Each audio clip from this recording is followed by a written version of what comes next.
In the gloomy halls of the Támara National Penitentiary, where darkness intertwines with the echo of crime legends, a man rises like a feared shadow. Ricky Alexander Zelaya Camacho, better known as Butcher Huber, is not just another prisoner. He is the titan among titans, the master of the gangs, the lord of Barrio 18.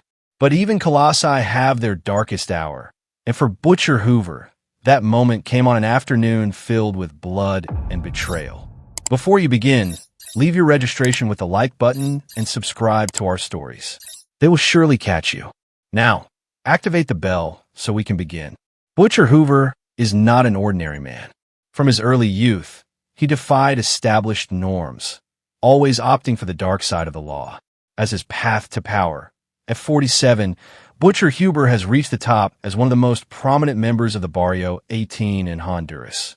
His role includes recruiting and indoctrinating young members of the organization, organizing them into cliques and divisions dedicated to extortion, drug trafficking, and other crimes. His tattooed face and air of seriousness, combined with his notable excess weight, which forces him to use a cane, are recognized in Honduras criminal circles, where he is feared as an imposing figure. Alexander Zelaya walked through the halls of the penitentiary, surrounded by his fellow gang members. For him, the dangerous high-security walls were just another part of his daily life, guarded by his allies from the Barrio 18. But fate played a cruel card. That Monday, June 29th, Butcher Hoover was in the penitentiary barbershop looking for a haircut. Suddenly, two members of the Mara Salvatrucha MS-13, the rival organization that competed with the neighborhood, appeared. 18 for control of the Central American underworld. The men of the S-13 burst into the place, taking advantage of their daily hour outside, drawn a firearm and opened fire on Butcher Hoover, blinded by the hatred and rivalry that had marked the relationship between the two gangs for years. Authorities continued to investigate the details of the murder, sparking widespread criticism of the management of the National Penitentiary Institute for the lack of control and lawlessness that prevail in the country's prisons, especially in Támara, which is considered a maximum security facility. Zelaya was born on March 3, 1973, in La Ceiba, a small coastal city in the department of Atlantida in Honduras. However, her life took a turn at the age of 3 when her mother decided to emigrate to the United States, crossing the border illegally. Zelaya grew up in Los Angeles, California, where, at the early age of 8, he joined the ranks of Barrio 18, according to U.S. law enforcement investigations, from the age of 11. He was involved in criminal activities that, in some ways, served as a form of training that led him to descend into the complex web of relationships and hierarchies of Central American gangs as he grew older. Adopting the name Butcher Huber, he founded a criminal gang initially known as the Hoover Locos in Los Angeles, which later called itself Tiny Locos. In Honduras, he spent time behind bars at Sinaloa, a penitentiary facility in the state of California. 2 of his brothers are also serving time in Folsom Prison. One of them calls himself Big Buter PWS and is serving a life sentence. In 2003, he was released and immediately deported to Honduras, where he quickly rose to leadership within Barrio 18. According to various experts, LE stood out for his organizational skills and intelligence in establishing territorial divisions, skills he had acquired in the United States. He always sought to minimize the internal conflicts that often characterize these criminal organizations. Ricky Alexander Zelaya Camacho was much more than an ordinary man. La Ceiba, a small coastal city in the department of Atlantida in Honduras, defied established rules, always opting for the dark side of the law as his path to power.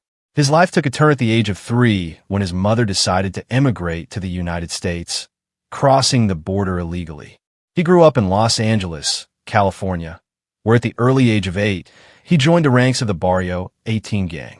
From the age of 11, he was involved in criminal activities that somehow served as a type of training that led him to rise in the complex web of relationships and hierarchies of the gangs. Central American gangs adopting the name Dear Hoover founded a criminal gang initially known as the Hoover Locos in Los Angeles, which later became known as the Tiny Locos in Honduras. He spent time behind bars at Sinaloa, a penitentiary facility in the state of California, and two of his brothers are also serving time at Folsom Prison. One of them is called Big Butte, or PWS, and is serving a life sentence.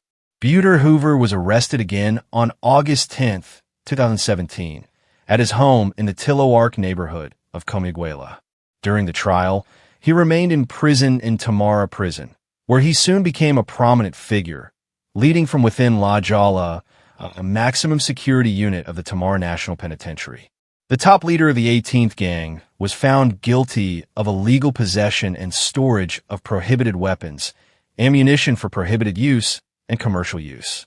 Despite his incarceration, his influence on the Mara Salvatrucha MS-13, a rival organization, did not diminish.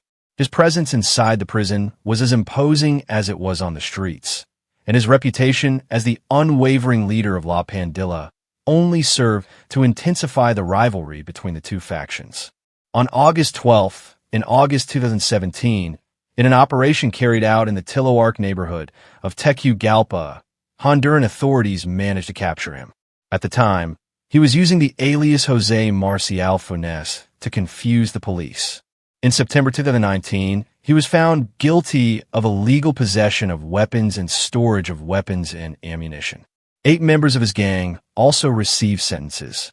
Zelaya's prominence became so notorious that his conviction was applauded by President Juan Orlando Hernandez and other high-ranking Honduran officials.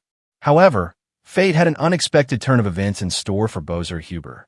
On June 29th, while he was in the penitentiary barbershop, 2 members of the MS-3 burst into the premises and opened fire on him, violently and abruptly ending his life.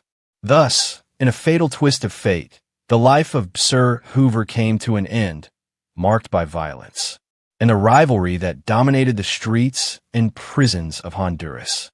The story of Sergeant Hoover is a grim reminder of the dangers and devastating consequences of becoming involved in the world of organized crime. His life, marked by violence, delinquency, and gang rivalry, ended tragically and prematurely in a maximum security penitentiary. This tragic fate leads us to reflect on the decisions we make in life and the consequences they can have. Sergeant Hoover chose a path of violence and criminality from an early age, seeking power and recognition in a world marked by the rule of law. However, this pursuit of power only led him to a destiny of suffering and premature death. His story reminds us of the importance of making responsible decisions and staying away from the temptations of crime and violence. The path of crime may seem attractive and exciting initially. It offers a sense of power and control, but eventually leads to a dead end of violence, suffering, and loss. The tragedy of Sir Hoover is a reminder that true power and true fulfillment are not found in violence and crime, but in living an honest, ethical, and respectful life toward others. By choosing the path of legality and integrity, we can build a safer and more promising future for ourselves and for our communities. Ultimately, Sir Huber's life teaches us that the path of gangs and crime leads to nothing good but destruction and tragedy. It is a painful lesson, but one we must learn. If we want to build a better and safer world for all, Salvadoran President Nayib Bukele announced on Sunday the mobilization of 6,000 military and police personnel to Isaga, the remaining gang groups in the north of the country. This follows the murder of 2 individuals. 5,000 soldiers and 1,000 police officers have established a siege in the municipalities of San Jose Cancasque, San Antonio Los Ranchos, Patanico, and San Isidro Labrador with the goal of completely dismantling that faction, Bukele declared. NX justified the action by mentioning that 2 murders recently occurred in that region, located about 90 kilometers north of San Salvador, and 2 officials affiliated with the Barrio 18’s gang were arrested. We will continue until every trace of gangs is eliminated, he warned on the platform, where he shared a video showing the remarkable tactical deployment of forces and 2 arrested individuals kneeling in handcuffs. We will completely purify the region. We will eliminate every last sign of gang presence. Defense Minister Rene Francis Moreno Monroy also expressed this on X when detailing the operation in the southern zone.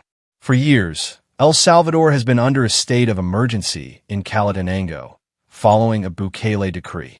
This has resulted in the arrest of nearly 76,000 people without prior judicial review, of whom more than 7,000 were released for lack of culpability in the gang phenomenon originating in the streets of Los Angeles state. The United States has been responsible for approximately 120,000 homicides in the last 30 years, a figure that exceeds 75,000 deaths. During the 12 years of internal armed conflict between 1980 and 1992, after the conflict, Salvadoran citizens have faced the scourge of the MS-13 and Barrio 18 gangs, including their southern and revolutionary branches, which together reached approximately 100,000 members. Human rights organizations have criticized the state of emergency, pointing out cases of unfounded arrests, torture, and deaths in prisons. Thus, we come to the end of this video. If you liked it, I invite you to give us a like so we can continue making more videos like this. Also, don't forget to subscribe and activate the bell so you don't miss any of our new videos. I wish you a great day until next time.